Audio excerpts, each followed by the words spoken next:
something has to be done to protect the pitchers because the ball comes up, a ball that goes up 96-mile-an-hour fastball comes back faster than that. The pitcher stands on the pitcher's rubber at 60 feet 6 inches from home plate. By the time he follows through, he's 57 feet from home plate? Probably. It's terribly dangerous. All right, folks, welcome back to the Steve Malzberg Show. That was George Will yesterday, talking a little baseball with me. Here to talk a lot of sports with me is our friend Jared Max, a former sports anchor and talk show host at ESPN Radio here in New York. Hello, Jared. Hey, what's up, Steve? How are you, man? Good. I was thinking I got to come up with an opening sounder and theme for you as well because heard you with Geraldo the other day, and I'm a little jealous. So did you like that sounder? I commissioned an old buddy of mine to. Yeah. Well, did you use that on WCBS when you did Maxed Out Sports? No, Is that similar? No, that was a different one. You always got to be careful who you use. Oh yeah, no, I know that different person, but it was you're calling it Maxed Out Sports. Yeah, no, I did like it. So we'll come up with something here too. But anyway, welcome aboard. Glad to have you back. Hey, and great to be hanging out with you always. Cool. Yeah. All right. So tell me about when I saw the article yesterday that pitchers could start wearing headgear in the major leagues as soon as next season. I felt it was a natural to ask George Will while I had him on about that. He's a big sports fan, wrote several baseball books, and he's all for that. He's also all for the ban against home plate collision, saying why should two people have to put their careers on the line in anticipation of or in a continuing of a tradition where usually somebody gets hurt in a situation. So where do you weigh in on both of those? You know where people who aren't hockey fans tend to take jabs at the sport, and yes, pun intended here, take jabs at the sport for the fighting in the sport. They say it's so stupid, it has nothing to do with the game. And as a hockey fan, and I was just talking to my brother about this the other night, I mean, I enjoy a good hockey fight. I find it entertaining. They want to allow these guys to get some aggression out and, knock the snot out of that. Fine, whatever. That's how that goes. Different story here. As it goes on with baseball, because this is a stupid rule. There's no place for home plate collisions in baseball. Buster Posey a couple of years ago. Think of that one. There have been so many over time. Bernie Carbo, right? I mean, that's even before my time. Pete Rose, yeah. That that name, I knew that growing up about these collisions. Oh, well, Ray Fosse and Pete Rose. Fosse, yeah, yeah. Where does this have anything to do with baseball? It's not a contact sport. It's not a contact sport. It's that simple. So if you could win a game, you could win a World Series because you want to be a bruiser and barrel over a catcher. The law to this point has said it's okay, do it. Yeah, well, they haven't written the rule yet. So what do you figure they're going to do? I mean, the runner will be a dead duck if the ball beats him. You can only slide, I guess, or what? I'll bet they're going to probably base it on, just like in football, hitting below a certain point. Yeah. I'll bet they'll probably say, you can't come in maybe spikes high or can't go in, but you have to be able to slide. They're not going to. It's not just going to be okay if the ball gets you there. Right. That would change the game too much. And how much they love change in baseball. And the protective gear for the headgear for the pitchers. How many do you think will elect to wear that? I think whoever wants to. I like the fact that when I read Brandon McCarthy saying that from everything he knows that it will be available this year, and that it's almost certain that it won't be mandatory, and that's what's critical because don't force these on guys. It doesn't mean they might not get forced with it at one point, but I think guys should be allowed to do it. Remember John Olerud? He's absolutely the field and because he got hit, he got beamed. That's why, yeah. And David Wright became the great Gazoo. The old cartoon right after right.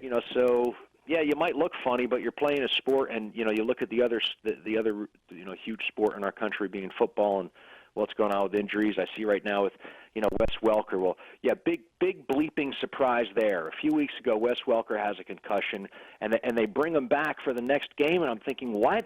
Aren't we in the same sportscast? You're hearing guys talk about Tony Dorsett with CTE and Mark Duper. And then it's like, is Welker going to play Sunday?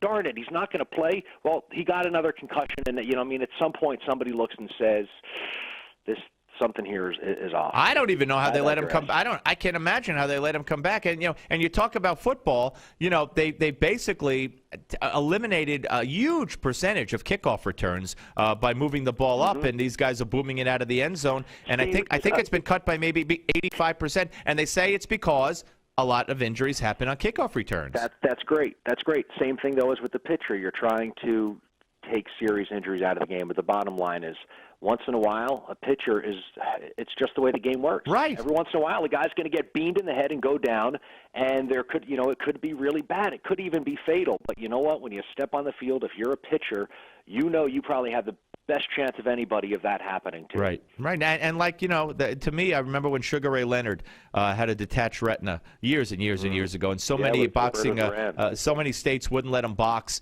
and I just kept saying, the guy knows he has a detached retina. If he wants to make the money and take the risk and go for the fame, whatever the heck his reason is, and he wants to risk it, let him go blind in the eye. If he feels the reward is worth the risk, let him take it. Yeah, I don't. Hey, Jared, on Channel 5 the other night, 8:30, maybe it was Sunday, they had this, I don't even know what they call it because I'm not that familiar with it, this real fighting, the bare-knuckle cage fighting. On Channel 5 at 8:30 at night, guys bleeding out of their nose, their eyes, their mouths, right, and punching. That's okay to see. And if I can step just off script for a second here, because I was ranting yesterday on something on Facebook about this, this law that came in, I don't know where you stand on it, but this law that the anti-e-cig ban in public places in New York where you can't smoke regular cigarettes. It's not even about, they're not even saying that it's about people's health. They say it's a bad example. It looks bad. I heard that the other day. Well, what about the boxing you're talking the blood? What about, the liquor store lit up? What about all the ads for beer?